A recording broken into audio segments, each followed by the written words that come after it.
All right, let's dive right in. We're about to enter the surprisingly high-stakes world of medical documentation. I know, it might sound a little dry, but you're going to see that the words a doctor writes on a chart, they have an almost unimaginable power. So just think about this for a second. We rely on global health stats for, well, pretty much everything, from tracking pandemics to figuring out where to put money for cancer research. But what if I told you that one single tiny word could throw a giant wrench into that entire system? So, the answer? Oh yeah, it absolutely does. This happens constantly, every single day, and it has these massive consequences for all of us. This isn't some hypothetical what-if scenario. It's a daily reality in medicine. And that brings us to the core idea of what we're talking about today, what I like to call the data domino effect. It's this idea that one tiny error, one little misplaced word, can start a chain reaction that cascades into a major distortion of medical truth. Okay, so this right here defines the single most important piece of data in all of mortality statistics, the underlying cause of death, or UCOD for short. And look, it's not just what happened right at the moment of death. It's the original thing, the disease or injury that kicked off the whole train of events.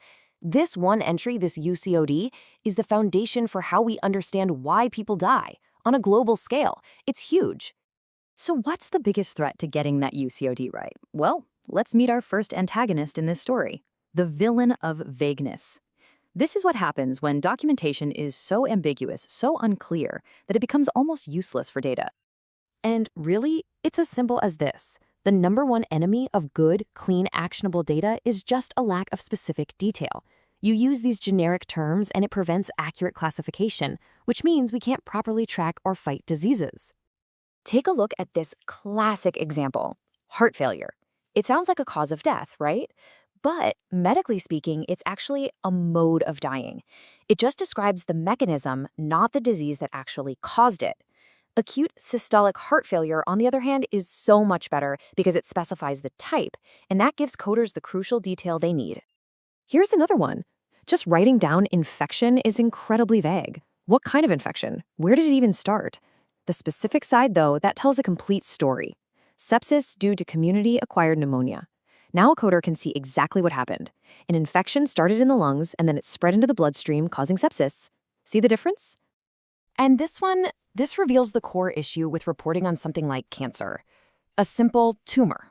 Okay, but is it benign or is it malignant? Where is it? The specific side gives us all those crucial details. Malignant neoplasm of the lower lobe of the left lung. It gives us the behavior, malignant, and the exact site. Now that's data you can actually do something with. And hey, it's not just diseases. The word accident tells us absolutely nothing about how to prevent it. Was it a car crash? A workplace incident? Who knows? But a specific description, like fall from ladder at construction site, that provides the vital circumstances and the location we need for public health and safety initiatives. So to beat this villain of vagueness, certifiers basically need to run through this precision checklist every single time.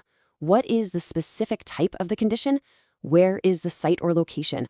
What was the cause, the etiology, and what is its behavior? Get those 4 things and you're golden. Now, you might be thinking that if you're uncertain, you should be vague, right? But the official guidance says the exact opposite. It turns out that words like probably or apparently are just ignored by the data coders. So it's actually better for a doctor to record their best clinical judgment, even if it's tentative, than to write down something non-specific. And one final, but absolutely critical rule for clarity: spell it out. Don't use abbreviations. A single abbreviation can mean multiple things, and that leads directly to misclassification. I mean, with stakes this high, there's just no room for that kind of ambiguity. But here's the thing.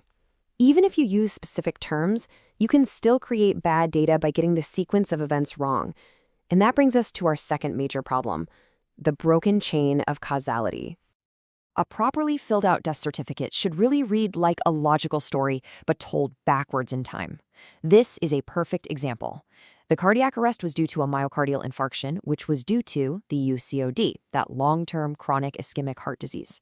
See? It's a clear, unbroken chain leading back to the root cause. Unfortunately, as clean as that looks on the screen, this logical sequence is really fragile, and it gets broken all the time.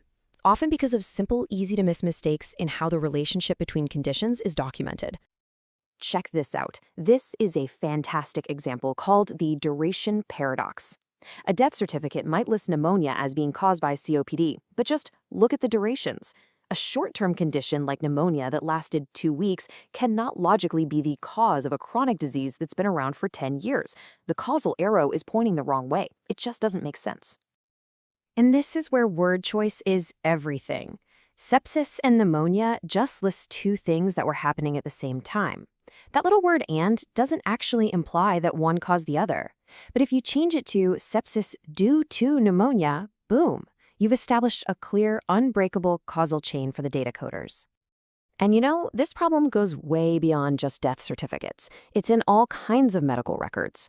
For a data coder, none of these common words you see here, with, after, following, none of them are enough to prove that one condition caused another. If the causation isn't explicitly stated with a phrase like due to, the conditions just get coded separately, and that critical link is lost forever. Okay, so we've seen how vague terms and broken logic can totally corrupt data right at the source. Now, let's connect the dots and see why this truly matters in the real world.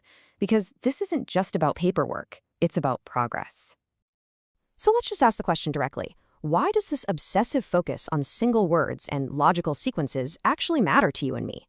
What's the real-world impact of all this? And this chart, it really lays it all out. Vague data, that leads to governments and hospitals just guessing where to put their money and resources.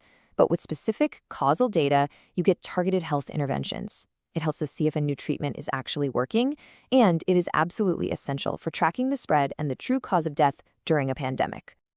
You know, when you boil it all down, it really comes back to the power of one. One clinician making one choice on a form. Just one right word, chosen with precision and care, can clarify a statistic, guide a policy decision, fund the right research, and in the end, literally save lives.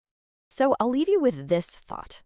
The next time you see a headline about heart disease rates or cancer mortality, maybe take a second and think about the millions of individual words written by doctors on certificates and charts that form the foundation of that number. Because, as we've seen, every single one of them matters. Thanks for watching.